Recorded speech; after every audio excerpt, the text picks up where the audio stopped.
Hello everyone, welcome to my channel in depth learning. मैं श्रेयसी और मैं इस चैनल पे आपको अकाउंट सब्जेक्ट पढ़ाती हूँ। अभी हम लोग क्लास 11th फाइनेंशियल अकाउंटिंग का फर्स्ट चैप्टर कवर कर रहे हैं, जो कि है introduction to accounting. Previous video में हमने अकाउंटिंग का मीनिंग और उसके प्रोसेस के बारे में पढ़ चुका है, और इस वीडियो में हम लोग अकाउंटिंग के ऑब्जेक्टिव्स को डिटेल्स में पढ़ेंगे। अगर आपने मेरा प्रीवियस वीडियो नहीं देखा है तो आई बटन पे क्लिक कीजिए, यहाँ प्रीवियस वीडियो का लिंक मिल जाएगा। उस वीडियो को देखने के बाद ही आप इस वीडियो को देखें, क्योंकि अकाउंटिंग का मीनिंग और उसके प्रोसेस को अच्छे से समझने से हमें इसके ऑब्जेक्टिव को समझने में बहुत हेल्प मिलेगा। तो चलिए शुरू करते हैं ऑब्जेक्टिव्स ऑफ अकाउंटिंग से। ऑब्जेक्टिव ऑफ अकाउंटिंग का फर्स्ट पॉइंट है maintaining proper records of business transactions. Business में डेली के डेली बहुत सारे ट्रांजैक्शंस होते हैं, उसमें से हमें जो ट्रांजैक्शंस फाइनेंशियल नेचर का है उन्हें हमें आइडेंटिफाई करना पड़ता है। फाइनेंशियल नेचर का मतलब जिसमें कैश का इन्वॉल्वमेंट रहे, उन सारे ट्रांजैक्शंस को हमें पहले आइडेंटिफाई करना रहता है। उसके बाद उसे अलग अलग कैटेगरी में, जैसे एसेट्स, लाइबिलिटीज, कैपिटल, एक्सपेंसेस और इनकम, इस तरह के अलग अलग कैटेगरीज में उसे हम लोग क्लासिफाई करते हैं। मतलब कुछ ट्रांजैक्शंस एसेट से रिलेटेड रहेंगे, कुछ ट्रांजैक्शंस लाइबिलिटीज से रिलेटेड रहेंगे, कुछ ट्रांजैक्शंस कैपिटल, एक्सपेंसेस और इनकम से रिलेटेड रहेंगे। इस तरह से कौन सा ट्रांजैक्शन किससे रिलेटेड है उनको एक कैटेगरी में, एक एक ग्रुप में उन्हें क्लासिफाई किया जाता है। क्लासिफिकेशन से हमें उनको प्रॉपर बुक ऑफ अकाउंट्स में सही तरीके से एंट्री करने के लिए हेल्प मिलता है। अकाउंटिंग के कुछ रूल्स और प्रिंसिपल्स होते हैं, उस रूल्स और प्रिंसिपल्स के अकॉर्डिंग हमें बुक ऑफ अकाउंट्स में उन्हें एंटर करना पड़ता है। बुक ऑफ अकाउंट्स में सारे ट्रांजैक्शंस को अच्छे से रिकॉर्ड करने से हमें जो नेसेसरी इंफॉर्मेशन है उसे ऑब्टेन करने में, मतलब उस इंफॉर्मेशन को प्राप्त करने में हमें हेल्प मिलती है। नेक्स्ट पॉइंट है calculation of profit and loss. कोई भी बिजनेसमैन जब बिजनेस करता है उसका मेन मोटिव क्या रहता है, उसका मेन उद्देश्य क्या रहता है? प्रॉफिट अर्न करना।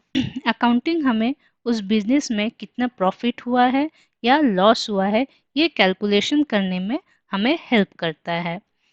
और प्रॉफिट को मेज़र करने के लिए हम इनकम स्टेटमेंट प्रिपेयर करते हैं। इनकम स्टेटमेंट प्रिपरेशन के दो स्टेप्स रहते हैं। फर्स्ट, ट्रेडिंग अकाउंट प्रिपेयर किया जाता है। Second, profit and loss account prepare किया जाता है। ट्रेडिंग अकाउंट से हमें बिजनेस में कितना ग्रॉस प्रॉफिट या ग्रॉस लॉस हुआ है वो पता चलता है, और नेक्स्ट स्टेप में प्रॉफिट एंड लॉस अकाउंट से हमें बिजनेस में जो नेट प्रॉफिट है या नेट लॉस है वो कैलकुलेट कर सकते हैं। चलिए बढ़ते हैं हमारे नेक्स्ट स्लाइड की तरफ। के स्टूडेंट्स, हमारा थर्ड स्टेप है depiction of financial position. Financial position मतलब ईयर एंड में ये जानना कि हमारे पास कितना एसेट्स और लाइबिलिटीज है। इसको जानने के लिए हम लोग बैलेंस शीट प्रिपेयर करते हैं। बैलेंस शीट का फॉर्मेट कुछ इस प्रकार होता है। यहाँ बैलेंस शीट ऑफ, यहाँ डैश में हम लोग जो भी कंपनी है उस कंपनी का नाम लिखते हैं, और जिस डेट में हम लोग बैलेंस शीट प्रिपेयर कर रहे हैं उस डेट को लिखते हैं। इसमें एक साइड में, आपके लेफ्ट हैंड साइड में सारे लाइबिलिटीज को लिखा जाता है और राइट हैंड साइड में सारे एसेट्स को लिखा जाता है। ईयर एंड में लाइबिलिटीज का जितना बैलेंस बचता है, एसेट्स का जितना भी बैलेंस बचता है, उन्हें वन बाय वन लिखा जाता है। जैसे हमारा क्रेडिटर का कितना अमाउंट है, बिल्स पेएबल कितना है, ओवरड्राफ्ट कितना है, आउटस्टैंडिंग एक्सपेंसेस कितना है, लोन, कैपिटल, रिजर्व फंड, ये सारी चीज़ों का जो बैलेंस बचता है उन सारी चीज़ों को हम लोग लिखते हैं। इसी तरह से एसेट साइड में हमारे पास कितना कैश बचा है, बैंक में कितना कैश है, bills receivable, sundry debtor, investment, closing stock, इस तरह से सारे जितने भी हमारे एसेट्स का बैलेंस है उन्हें बैलेंस शीट में उतारा जाता है। बैलेंस शीट में हमेशा लाइबिलिटी साइड और एसेट साइड इक्वल रहते हैं। बैलेंस शीट प्रिपेयर करके हमें पता चलता है कि एग्रीगेट हमारे पास कितना लाइबिलिटी है और कितना एसेट्स है। फोर्थ स्टेप आता है providing effective control over business.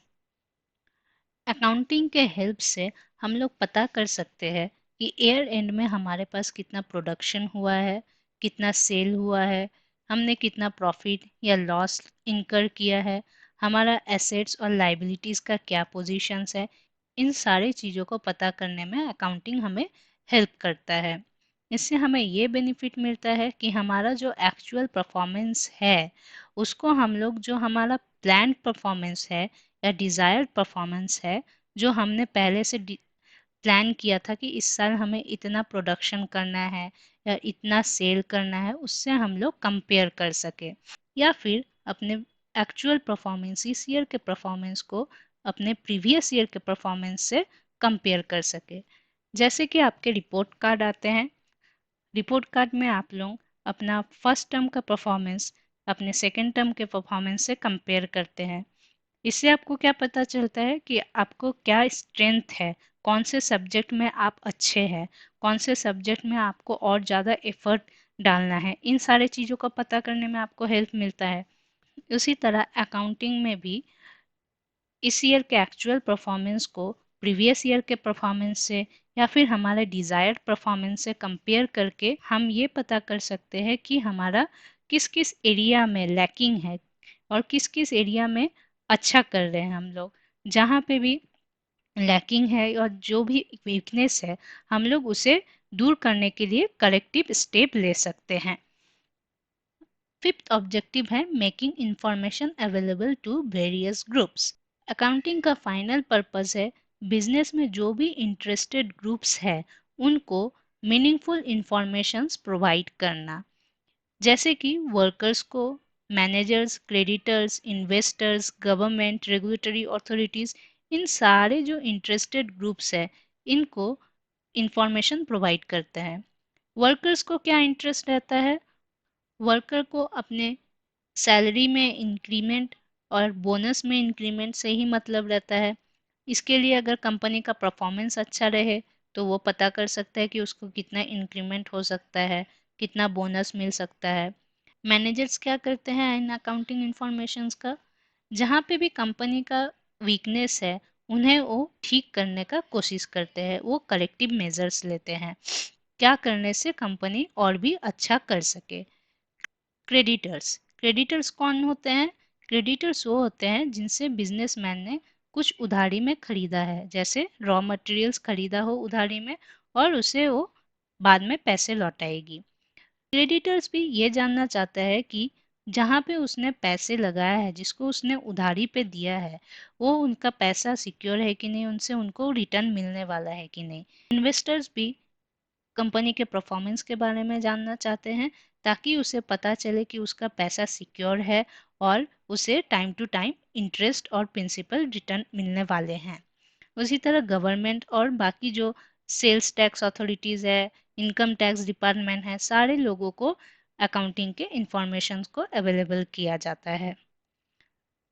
Okay दोस्तों, उम्मीद है आपको ये सारे पांचों पॉइंट अच्छे से समझ आ गए होंगे। फिर भी अगर आपको कोई डाउट है तो आप मुझे वीडियो के नीचे कमेंट सेक्शन में कमेंट कीजिए, मैं आपके हर डाउट को क्लियर करूंगी। थैंक यू दोस्तों। अगर आपको मेरा वीडियो अच्छा लगा है तो प्लीज़ लाइक, शेयर और सब्सक्राइब कीजिएगा और बेल आइकन को प्रेस करना मत भूलिएगा ताकि मेरे आगे आने वाले वीडियोस के नोटिफिकेशन आपको मिलते रहे।